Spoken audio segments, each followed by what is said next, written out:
ಕೆಆರ್ಪೇಟೆ ತಾಲೂಕಿನ ಕಲ್ಲಳ್ಳಿ ಗ್ರಾಮದ ಪುರಾಣ ಪ್ರಸಿದ್ಧ ಪುಣ್ಯಕ್ಷೇತ್ರ ಭೂವರಹನಾಥ ದೇವಾಲಯಕ್ಕೆ ಮೇಘಾಲಯ ರಾಜ್ಯಪಾಲ ಸಿಎಚ್ ವಿಜಯಶಂಕರ್ ಭೇಟಿ ನೀಡಿ ಪೂಜೆ ಸಲ್ಲಿಸಿದರು. ಮೇಘಾಲಯ ರಾಜ್ಯಪಾಲ ಸಿಎಚ್ ವಿಜಯಶಂಕರ್ ಪತ್ನಿ, ಪುತ್ರ ಹಾಗೂ ಪುತ್ರಿಯೊಂದಿಗೆ ಭೂವರಹನಾಥ ಕ್ಷೇತ್ರಕ್ಕೆ ಆಗಮಿಸಿ ವಿಶೇಷ ಪೂಜೆ ಸಲ್ಲಿಸಿ ಭೂವರಹನಾಥ ಸ್ವಾಮಿಗೆ ದೀರ್ಘ ದಂಡ ನಮಸ್ಕಾರ ಹಾಕಿ ಭಕ್ತಿಯ ಪರಾಕಾಷ್ಠೆ ಮೆರೆದರು. ಭೂವರಹನಾಥ ಕ್ಷೇತ್ರವು ರಾಜ್ಯದ ಪ್ರಮುಖ ತೀರ್ಥಕ್ಷೇತ್ರವಾಗಿ ಅಭಿವೃದ್ಧಿ ಹೊಂದುತ್ತಿದೆ.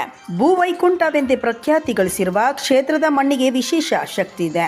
ಕಳೆದ 6 ತಿಂಗಳ ಹಿಂದೆ ಒಬ್ಬ ಸಾಮಾನ್ಯ ವ್ಯಕ್ತಿಯಾಗಿ ಕ್ಷೇತ್ರಕ್ಕೆ ಬಂದು ಸ್ವಾಮಿಯ ಶಿಲಾಮೂರ್ತಿಗೆ ಪೂಜೆ ಸಲ್ಲಿಸಿ ಹೋಗಿದ್ದೆ. ಭೂವರಹನಾಥ ಸ್ವಾಮಿಯ ಕೃಪೆ, ರಾಷ್ಟ್ರಪತಿಗಳಾದ ದ್ರೌಪದಿ ಮುರ್ಮು ಹಾಗೂ ಪ್ರಧಾನಮಂತ್ರಿ ನರೇಂದ್ರ ಮೋದಿ ಅವರ ಆಶೀರ್ವಾದದ ಬಲದಿಂದ ಇಂದು ರಾಜ್ಯಪಾಲ ಹುದ್ದೆಗೇರಿದ್ದೇನೆ. ಪುಣ್ಯಕ್ಷೇತ್ರಕ್ಕೆ ಭೇಟಿ ನೀಡಿದ್ದು ಸಂತೋಷ ತಂದಿದ್ದಲ್ಲದೆ ಸಂತೃಪ್ತಿಯ ಮನೋಭಾವನೆ ಮೂಡಿದೆ ಎಂದು ಸೋಮವಾರ ಸಂಜೆ 4 ಗಂಟೆಯಲ್ಲಿ ವಿಜಯಶಂಕರ್ ಅವರು ಹೇಳಿದರು.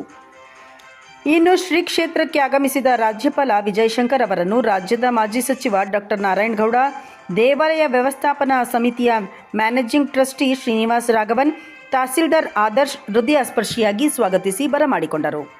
ಕೆಆರ್ಪೇಟೆ ತಾಲೂಕು ಬಿಜೆಪಿ ಅಧ್ಯಕ್ಷ ಸಾರಂಗಿ ನಾಗಣ್ಣ, ಉಪಾಧ್ಯಕ್ಷ ಭಾರತೀಪುರ ಡಾಕ್ಟರ್ ಪುಟ್ಟಣ್ಣ, ಮೂಡ ಮಾಜಿ ಅಧ್ಯಕ್ಷ ಕೆ ಶ್ರೀನಿವಾಸ್, ಪುರಸಭೆ ಸದಸ್ಯ ಬಸ್ ಸಂತೋಷ್ ಕುಮಾರ್, ಬಿಜೆಪಿ ನಗರ ಮಹಿಳಾ ಘಟಕದ ಅಧ್ಯಕ್ಷೆ doctor Chandrakala, Ramesh, Chokkanahalli Prakash, Nagamangala DYSP doctor Sumit, circle inspector Anandegowda, TM Puneeth ಸೇರಿದಂತೆ ಬಿಜೆಪಿ ಮುಖಂಡರು ನೂರಾರು ಸಂಖ್ಯೆಯಲ್ಲಿ ಉಪಸ್ಥಿತರಿದ್ದರು.